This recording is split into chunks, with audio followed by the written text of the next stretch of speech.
Please welcome Chris Hall. All right, good.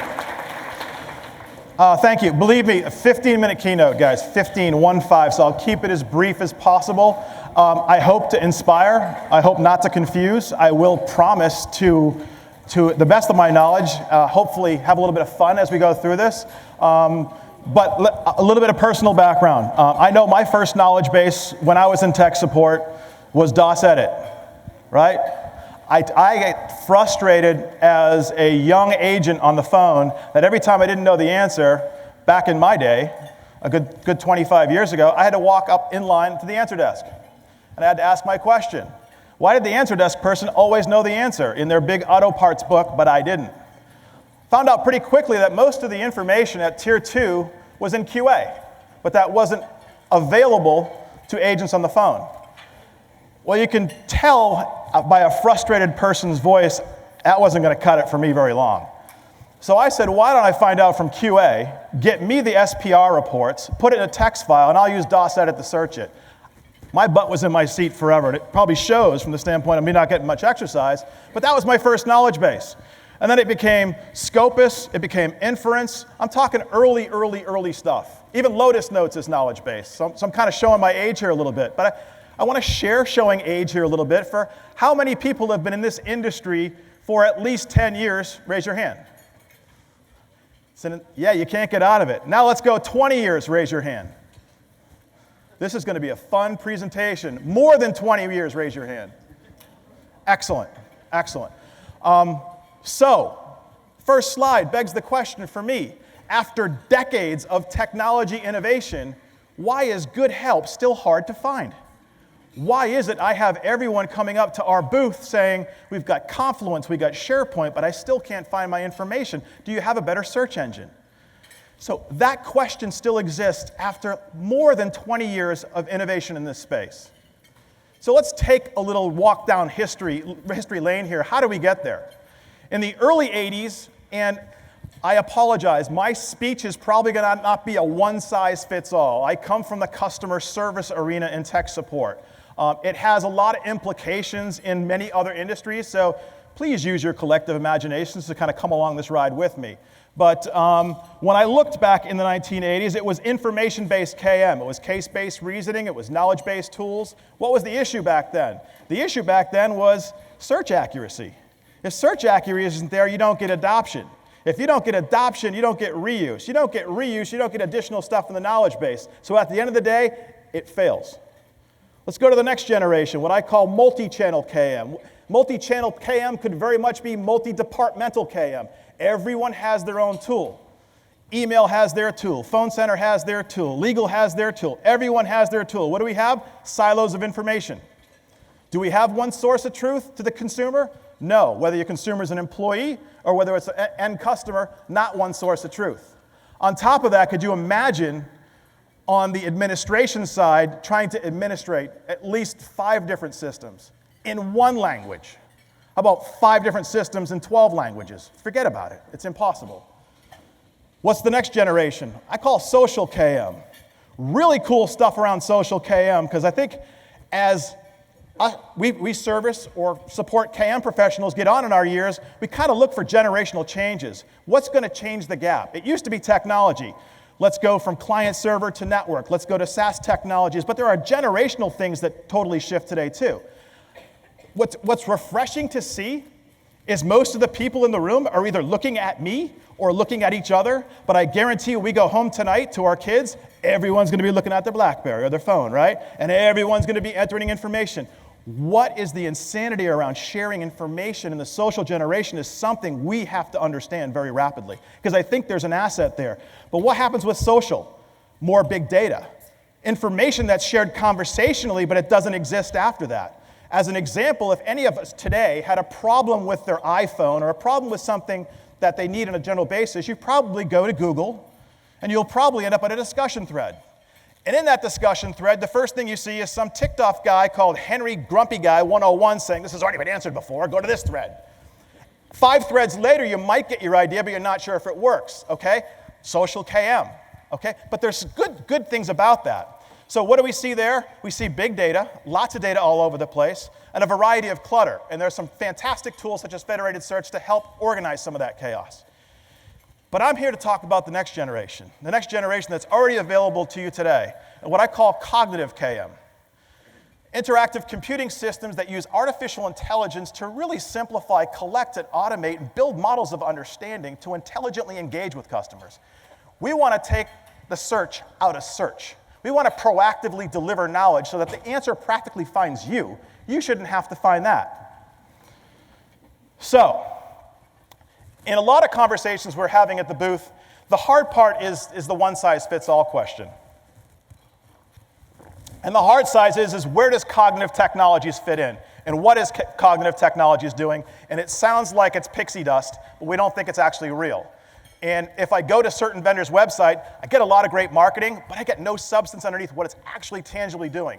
Let me take you on a little journey of Transversal's interesting view on how I would segregate the two situations. One is, let's talk about getting knowledge and receiving and delivering knowledge on the discovery and delivery side.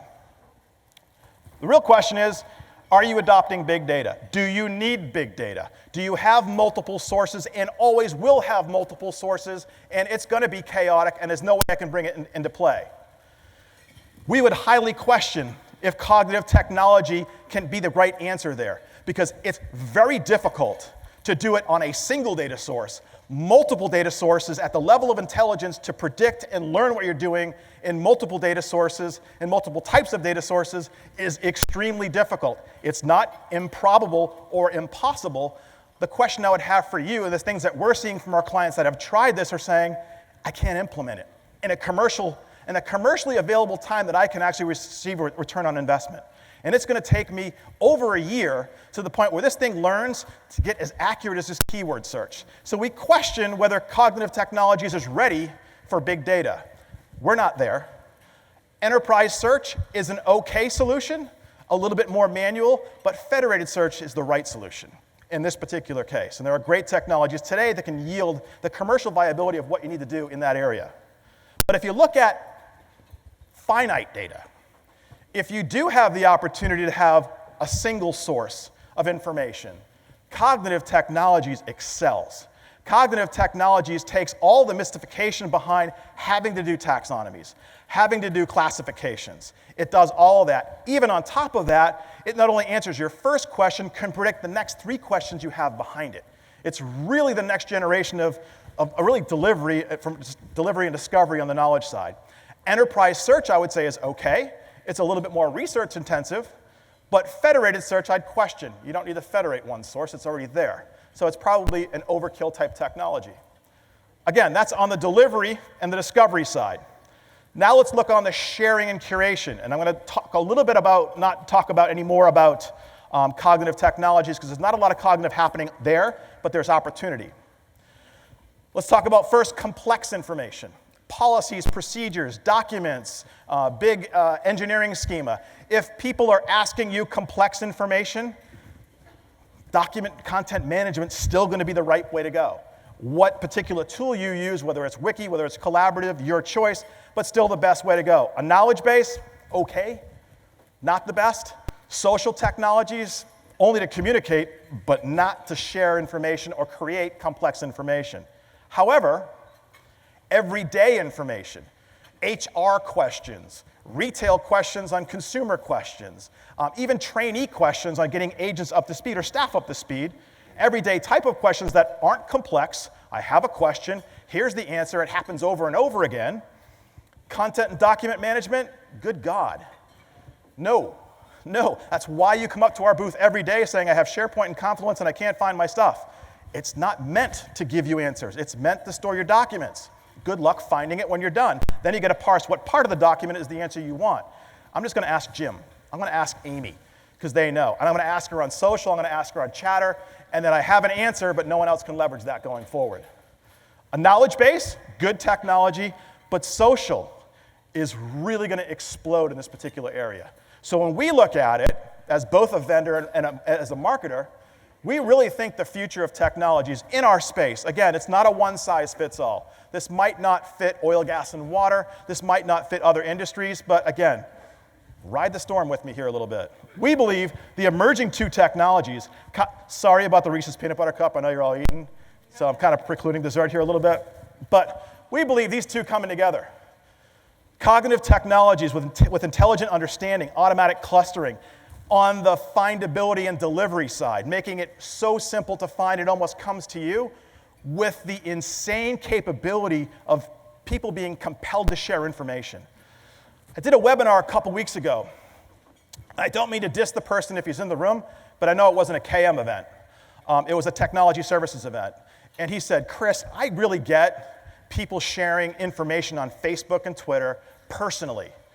But in my 15 years of work, I'm not about to share my intellectual property with my fellow colleagues. And I so wanted, it was a webinar, I'm getting it in text, and I'm like, I so wanted to answer that question. But I was trying to think, how do I do it without being rude? Because that's the guy I never want to work with. Never, ever do I want to work with that. I don't want to work in an environment where my peers won't share their information. You know, I talked to my son today who's in a contact center saying, oh my God, I can't get it fast enough. So, you know, a lot of generational stuff is changing. We think social technology, this is the perfect combination of the two. Okay, now a little bit about us, but quickly, not too long. What do we do differently? We leverage cognitive technologies that enable people and machines to interact more naturally to extend the human experience. Really great, fluffy marketing words. What does that mean? For consumers, in a web self-service environment for consumers, they go to Google. They don't go to your corporate website and traverse to figure out where the knowledge base is. They go to Google. I know Apple's got a fantastic knowledge base and a fantastic discussion thread, but I go to Google and I figure out what I want. If knowledge-based vendors know your customers are going to Google, knowledge-based vendors should make sure when knowledge is stored in your system, it's SEO friendly, it's SEO crawlable, so that when your top questions that come into your contact center are asked on Google, it renders at the top. It drives them to your website. In the UK, a simple question, where's my nearest ATM, is driving 35% more traffic to the Barclays website. 35% more traffic. There's marketers in the room. Good, that's awesome. That's a marketing campaign you didn't know coming. But you want to drive them to your knowledge. You want to drive them to the source, the corporate source from that standpoint. For support staff, we don't want support staff clicking on a tab and searching for knowledge. If you're entering in a complaint from an HR perspective, if you're entering in a service ticket, a trouble ticket, why not take the darn information you're filling in and give the answer to the rep right off the bat, as fast as you possibly can? And why don't you predict for the rep the next 3 questions the customers are going to ask? That's cognitive technology, is making it a lot easier. If you make it that simple for agents, will they use it? Tier 2, maybe not. Tier 1, every day. And they'll get faster and more productive and efficient at their job. For employees, we're down to the level of, let's say Starbucks, for example. The average person at Starbucks that works at Starbucks that has employee questions doesn't have a laptop. But there are more smartphones on the planet today than there are human beings. Everyone has that. So we're bringing our technology right to a smartphone in some really great ways, to the point where we're making more productive and more smarter. That's what we do at Transversal. Now, take a little journey with me to imagine the possibilities of what you could really do with cognitive KM. Imagine a self-help technology that understands what people are going to ask before they finish asking it. Imagine a knowledge everywhere technology where we no longer have to search for answers. The answers practically find us. Imagine a contact center or front office staff technology that delivers intelligence to front office workers without a single mouse click. Imagine a social technology that can forecast potential business disruptions before they surface into real problems. At Transversal, we call this technology prescience. It's mispronounced like you wouldn't believe. Prescience, prescience, worst marketing mistake ever. But if you Google the terminology, it's giving you foresight of events before they occur. So that's what we want to do with our knowledge technology. It's our platform for next generation to really help connect people to answers. Our 3 goals with our technology platform is to understand, truly understand. No 2 people ask the question the same way. We should interpret that the same, in different languages, in different dialects, in different industries. Nobody asks questions the same way. We should know that. We should anticipate you're not going to ask one question. We should anticipate you want the answer when you're filling out a form and deliver that for you. We should anticipate you're going to start with Google and make it easier for you. And then it has to get improved. If I have no way of managing the system, how can we help self-improve a lot of the stuff there? How can we help auto-classify, auto-link content.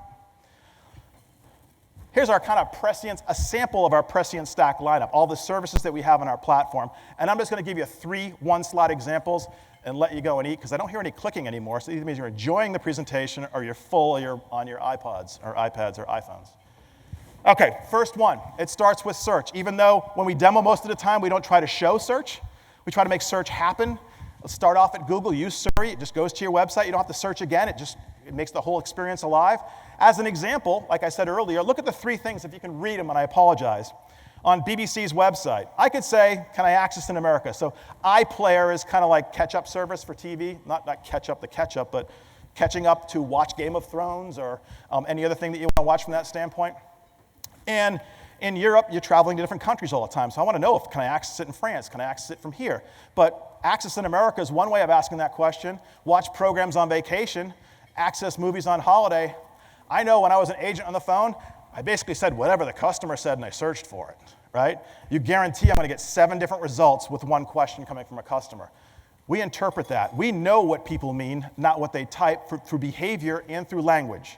Powerful search accuracy, full semantic understanding, more effective. Now, you can achieve that today, and I don't mean to take a lot of tireless work away. You can achieve that today by doing synonyms, right? This word means that word means this word, this phrase means that.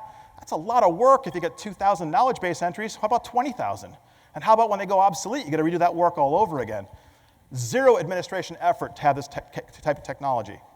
And it learns through experience, so it gets better over time as it kind of understands the environment and how things have changed, because many environments are cyclical. Christmas time comes out, different types of questions come in. Tax time comes up, different types of questions. Second one is smart links. It demos kind of simplistically, because at the end of the day, it's kind of like other people that bought this also want to buy this. We take that same mentality to customer service, and we say, here are additional questions that you're probably going to ask. Most vendors in the market today do that as well. But what that means for you is you go into the back-end system, you put in one knowledge base card, you link it to all the other ones, and you kind of manually kind of rank it. That's not fun. We're doing it for free. Cognitive Technologies will deliver that type of technology for free and get better through use. Just as you know, dynamic, frequently asked questions get better with use, so does this. Last one's kind of a new product of ours, and it doesn't fit a lot of industries, but it goes through our commitment of improving. We're asked many times when I was in the knowledge world, like you guys, if you're an administrator, how do I know what I need to know next? Yeah, I mostly get from the agents or from my staff what they think are good knowledge, but how do I get out in front of that, right? So similar to a Radian 6 that does social media monitoring for corporate levels so that you can find the aha moments and make sure that executives aren't, and you have a task team in front of that, we're leveraging the same auto classification to say, just tell us what you want to point at, your Twitter site, your Facebook site, an aggregator, or my search site, and let me know when certain categories get to a level I should look at and give you an alert. If you're in the telecommunications business, you ship out a firmware and it breaks everyone's phone, guess what's happening? Everyone's coming immediately. I think in the UK for T-Mobile, that was $70,000 per mistake incident that went out for outsourcing and offshoring, just to kind of put the tsunami of customer calls coming back in. This product here, point it. It'll auto-classify. All you got to tell is what levels of noise that you want an email. It gives you what I consider unprecedented insight. I call it Chicken Little at some point. Sky's falling, here it's coming. But you kind of want to know that. You want to know that before it even gets to the PR team. It's going to get to the executive management team. It would be really nice if you were in an executive meeting to say, hey, we get this real firmware issue. I'm like, I know, we already got it. We already have knowledge out about it. The contact center knows. The website's already updated. We have push out emails. That's the kind of insight we need. And with that, I thank you for your time.